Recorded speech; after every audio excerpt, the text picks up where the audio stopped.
বর্তমানে বাংলাদেশে একটি ভয়াবহ বন্যা পরিস্থিতির সৃষ্টি হয়েছে। বাংলাদেশের ফেনী, কুমিল্লা, নোয়াখালী, চট্টগ্রাম, বান্দরবান, কক্সবাজার এই সমস্ত অঞ্চল বর্তমানে বন্যাতে ব্যাপকভাবে আক্রান্ত এবং ক্ষতিগ্রস্ত। এছাড়া বাংলাদেশের উত্তরাঞ্চলের বিভিন্ন এলাকা যেমন কুড়িগ্রাম, নীলফামারী, লালমনিরহাট এবং রংপুর প্রায় প্রতি বছরই বন্যাতে আক্রান্ত এবং ক্ষতিগ্রস্ত হয়। আজকে বন্যা এবং বন্যা পরবর্তী সময়ে যে সমস্ত রোগব্যাধির প্রাদুর্ভাব বেড়ে যায় সেগুলো নিয়ে খুব সংক্ষেপে কিছু কথা বলবো। বন্যার ফলে যে সমস্ত ডিজিজ দেখা যায় সেগুলোকে আমরা ব্রডলি তিনটা ক্যাটাগরিতে ভাগ করতে পারি: ইমিডিয়েট, ইন্টারমিডিয়েট এবং long term health events. Immediate health events গুলা উইদিন ডেজ টু উইকস এর মধ্যে দেখা যায়। প্রথমেই যেটা ফেস করতে পারি সেটা হচ্ছে ড্রাউনিং, মানুষ যদি পানিতে ডুবে যায়। এখানে কি হয়, এখানে হচ্ছে যে মানুষ যখন পানিতে ডুবে যায় তখন তার শ্বাস নিতে সমস্যা হয়, রেসপিরেটরি সিস্টেম ফেইলার হয়, ল্যারিঙ্গোস্পাজম হয়, ফুসফুসে পানি ঢুকে যায়, অ্যাসপিরেশন নিউমোনিয়া ডেভেলপ করে এবং এরপরে রেসপিরেটরি ফেইলারের ফলে মানুষ মৃত্যুবরণ করে।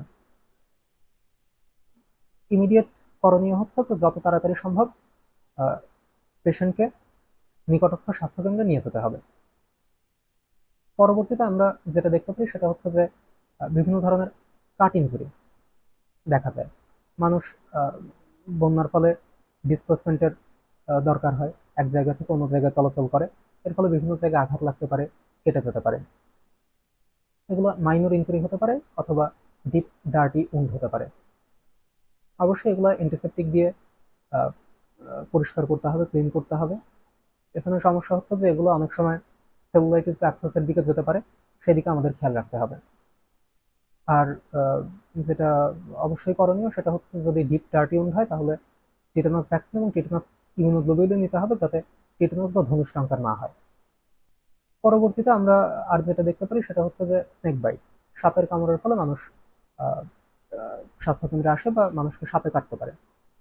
এখানে প্রথম যেটা করণীয় সেটা হচ্ছে যে আহ, অবশ্যই বেশি প্যানিক খাওয়া যাবে না, কারণ আমাদের দেশে ভেনোমাস সাপের চেয়ে নন ভেনোমাস সাপের পরিমাণ বেশি, বাইটের পরিমাণও বেশি। কাজেই প্রথমেই বেশি প্যানিক খাওয়া যাবে না এবং চেষ্টা করতে হবে যে কি সাপ কেটেছে, আহ, সেই সাপটা আইডেন্টিফাই করা যায় কিনা, চেনা যায় কিনা। পরবর্তী যেটা দরকার সেটা হচ্ছে যে আমরা অনেক সময় দেখতে পারি যে আক্রান্ত বিটেন লিম্বে যে জায়গায় সাপ কেটেছে মানুষ সেখানে অনেক শক্ত করে বেঁধে রাখে, এতই টাইট করে বাঁধে যে সেখানে ব্লাড সার্কুলেশনটাও ঠিক মতো হয় না। তো আমাদের এটা লক্ষ্য রাখতে হবে যাতে আমরা আহ, এমন ভাবে যাতে না বাঁধি যে সেই জায়গায় ব্লাড সার্কুলেশনে হ্যাম্পার হয়ে পরবর্তীতে গ্যাংগ্রিন হওয়ার সম্ভাবনা থাকে।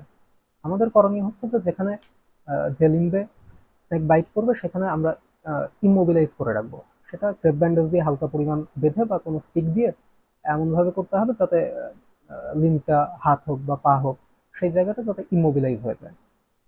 এরপর অতি দ্রুত চিকিৎসা কেন্দ্রে বা চিকিৎসকের শরণাপন্ন হতে হবে।